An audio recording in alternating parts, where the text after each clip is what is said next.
So I got some simple rules. Listen carefully. Civilians should never be hurt in the process. You can kill all the criminals you want, but you spill one drop of innocent blood, and we kill you. When we were first given the details around Michael Ealy joining Ghost as Detective Carter, we all knew this wasn't going to be any ordinary cop, and from episode 2 onwards, we knew something wasn't just quite right. There was more to his backstory, more to his character. He was basically hiding something. That's what I mentioned in one of my previous breakdowns. He's hiding something. We just had to be patient, because it was only going to be a matter of time before they revealed he is arguably up there as Power's most dirtiest cops. This is a cop who doesn't adhere to any boundaries, a cop who kills, which is something we have seen before from Detective Howard in Raising Kanan, but definitely for different reasons. But this is someone who wants to control every major drug dealer in the city. He's happy for as much blood to be spilled, as long as it's not civilian blood, and that should tell us everything we need to know about what lengths he's willing to go to in order to not exactly stop these drug dealers, but control them. However, peeling back the layers, there is more to the story, and there is more to Detective Carter, and why he is the way he is. So, in this breakdown, we're going to run through the threat of Detective Carter, and why I believe he's the big threat Tariq needs to worry about in Season 4, even more so than Noma. And with the threat of Carter, the question is, how does Tariq tackle this situation? How does Tariq win? What would Ghost do in this situation against someone like Detective Carter? That's the agenda for today's breakdown for all things Detective Don Carter in Power Book 2 Ghost, Season 4. Now, when Paz learned about the death of Junior, we saw her approach Carter, who promised to catch whoever was responsible, which we know is Tariq St. Patrick. But as we got our introduction to Detective Carter, we began to learn who he is and what his driving force is. It was the death of his wife Denise. He admitted that he never really took the proper time to grieve or heal. He just wanted to get straight back to work with his task force. But ever since, he's full of bitterness, wrath, and anger. And maybe he blames himself for Denise's death. We know that she died in a crossfire between two rival drug gangs. But now that we know Carter is dirty, what if he was the one who messed up, which in turn led to Denise's death? So I shouldn't be home too late tonight. You wait up for me, yeah? We all know he's not fully over the death of Denise, and what we saw play out in episode 405, with him talking like Denise was still in the house, you could tell this is a character who's seriously unhinged. But not only was he talking like Denise was still at home, he still had her things in the cupboard. They also deliberately showed us a view from Detective Carter from the bedroom, where Denise's clothes and jewelry were still inside. As Carter went downstairs into the dining room, you saw 2 sets of plates, 2 sets of knives and forks, and 2 mugs. He still acts like Denise is still there with him. So, not only is he someone who's very unhinged, you can tell he's someone who hasn't accepted Denise's death, which should make us ask the question in regards to her death. As I mentioned before, we know she's someone who was caught in a crossfire between 2 rival drug gangs, but now that we know who Carter is and how he wants to control every major drug dealer in the city, we do have to ask, did he make a mistake in the past with one of these drug dealers? Did he get mixed in with the wrong kind of drug dealer? And instead of paying the price, Denise did. And ever since, he holds himself responsible for Denise's death. Is it because Carter is dirty? Is that what got Denise killed? Was he dirty pre his wife's death or post? These are the details we haven't gone into just yet in Ghost, but I do assume the more we learn about his character, the more Tariq, Davis McLean, and the Tejadas dig into who he is. And as they try to find a way out from under his thumb, I'm sure more definitely will be revealed. But these couple of questions is definitely something to keep in mind. Now, from his conversation with Davis and Tariq, we could tell instantly that this cop was different. He wasn't like the cops that Tariq has dealt with before, like Cooper Sachs, Jenny Sullivan, or Blanca Rodriguez. He wasn't like Tamika either, where we saw Tariq use this innocent card to his advantage in Season 1 of Ghost. Detective Carter could see straight through his bullshit, and it actually made him laugh. He knew Tariq was a good liar, something he has in common with Ghost. I see keeping that heart rate down. Keeping your breathing nice and slow. Oh, you're a good fucking liar. This is gonna be fun. He noticed how he was able to stay calm in terms of his breathing, keeping his heart rate in check. He knew that Tariq was going to be a different kind of challenge, but it was going to be fun. This was going to be fun because he enjoys making these drug dealers' lives as difficult as he can, and he was here to ruffle some feathers and make these guys feel uncomfortable as possible. The tap on Davis' shoulder the slap on Tariq's cheek to taking the apple from the fruit bowl at the Tejada house. Carter likes to show he's the one in control, and wherever he goes, whoever he's talking to, he's the one in charge. You play by his rules, because if you don't, then he'll lock you up, or worse. He even threatened Tariq in terms of bouncing Tasha out of Witsec, and no doubt, through his connections, I'm sure he could. As they slowly started to drip feed us with information and clues in regards to what kind of cop he is, they revealed he was someone who was willing to overstep the boundary, use his badge and reputation to his advantage, because if drug dealers don't respect boundaries, then why should he?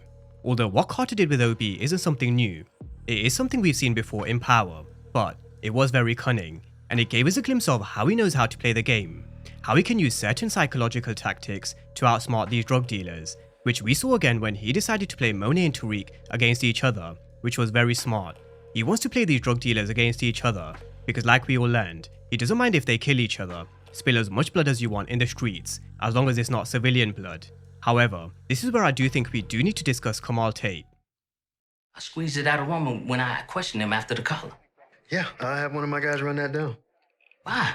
I've already made the connect. It was Roman's drugs that got torched.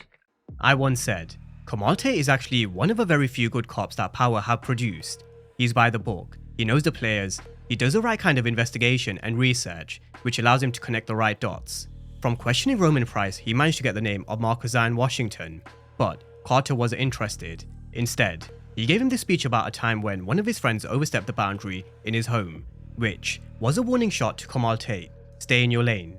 This was his investigation, his task force, and they were going to deal with it the way he sees fit. And I personally wouldn't even be surprised if he's already got a deal in place with Zion. But with Kamal Tate, he is going to be a big problem for Detective Carter. It does make sense as to why he was trying to keep Tate at arm's length, and why he didn't want him anywhere near this investigation. But, like I mentioned before, Kamal Tate is very good at what he does in terms of connecting the dots, and I wouldn't be surprised one bit if he's the one who uncovers how dirty Carter is. However, when he does, I wouldn't be surprised if he's taken off the chessboard, because we all know how Carter isn't afraid to kill. It might even serve as a plot to maybe bring his brother Rashad Tate back into the fold. I think if we're taking a look at how Tariq needs to beat someone like Carter, he's going to have to use everything and everybody around him, including someone of Rashad's influence, but we are going to come back around to that in just a second. And what's keeping us from reporting you? We got a real smart one, boss. You're looking at New York City's favorite, most decorated officer. People tend to believe him over scum like you.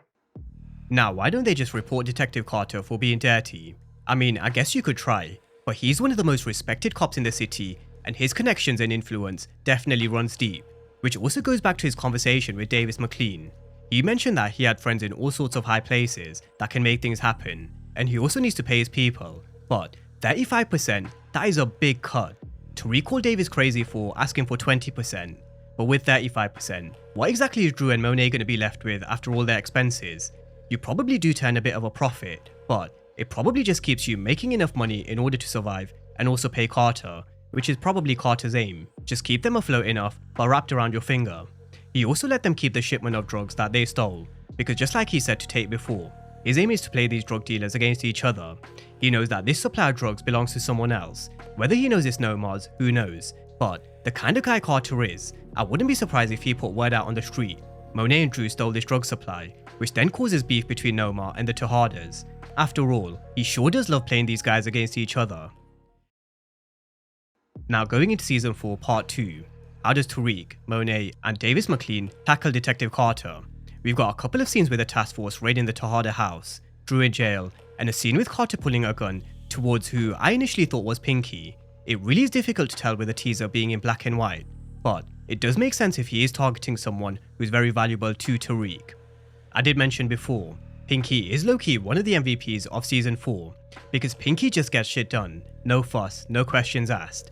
But if Pinky is gone, then it is going to be a huge loss to Tariq, and who knows what information Carter could get from Pinky. For example, Salim. That's a death that I wouldn't be surprised if it was to land on either his or Kamal Tate's desk, where they then connect the dots back to Tariq. It was a very messy and sloppy kill, and I do think one of these kills will end up coming back to haunt Tariq later on. But where Kamal Tate would definitely slap the handcuffs on Tariq, we all know Carter's approach would be the complete opposite. I think he'd use this information to wrap him right around his finger, just like he's done with Monet and Drew. and this is why I said Carter is more of a threat to Tariq than maybe Noma. Both definitely pose threats to Tariq St. Patrick in different ways, but Carter is someone with a badge who could really begin to turn the screw. Now this is why I mentioned at the beginning of the video, what would Ghost do in this situation? I think that's the question Tariq needs to ask himself, especially considering Zion said Ghost knew how to solve a problem before it became a problem. Across Power, we saw Ghost facing some formidable opponents, not just in the street, there were some in the boardroom, but also those in law enforcement. Now we do have to remember, even though Ghost did come across some dirty and unhinged cops in his time in Power, none were as dirty as Carter. But Carter is a complete different proposition, and he's definitely more of a threat than Greg Knox. As I mentioned before, Carter is a cop who's not afraid to kill, and that's one of the huge differences. But how would Ghost attack this situation? I think Ghost would definitely find a thumbscrew of Carter's, a weakness, or wait until Carter makes a mistake and then pounce. He'd buy his time, be patient. Ghost is someone who would wait for the right opening, just like he did with a few situations. But with Milan, he reached out to one of his connections that he knew in law enforcement to see whether he could get information with these cigarettes that Milan left in his penthouse. That was the first mistake Milan made. But just like how Ghost eventually tackled the Milan situation, he still needed the help of his entire team and others. So I think even if Ghost did come up against someone like Carter, even though I think Ghost would eventually win, he'd definitely need alliances and the help of others. He'd need Tommy, he'd need Proctor to chip in, maybe even Tasha. And that's what I think the Tejadas and Tariq have to do. You're my thinker. Think! Monet will need Tariq to think, but I think he needs to do what Ghost did. He needs to be patient, and maybe just wait for the right opening, and wait until Carter makes a mistake. Sometimes the best response is no response. He'll need the help of everybody around him, including Davis, Monet, Braden, and maybe this is where Rashad Tate could also be of assistance. If Kamal Tate really is a casualty at the hands of Carter, Tate and Tariq will end up having a common enemy, and I do think they are building up to his return. But Tariq will need to bring everybody together, and they're going to have to work together to bring down someone like Carter, which I do think they will succeed at. I do think they will eventually win, but I also feel like Carter will also pick up some wins. It just depends on what wins he does pick up and how much damage he does cause before he bites the dust. Because a character like Carter, there is no way he's surviving. But that's where we are with Carter's character. So let me know your thoughts and predictions down below heading into the home stretch for season 4.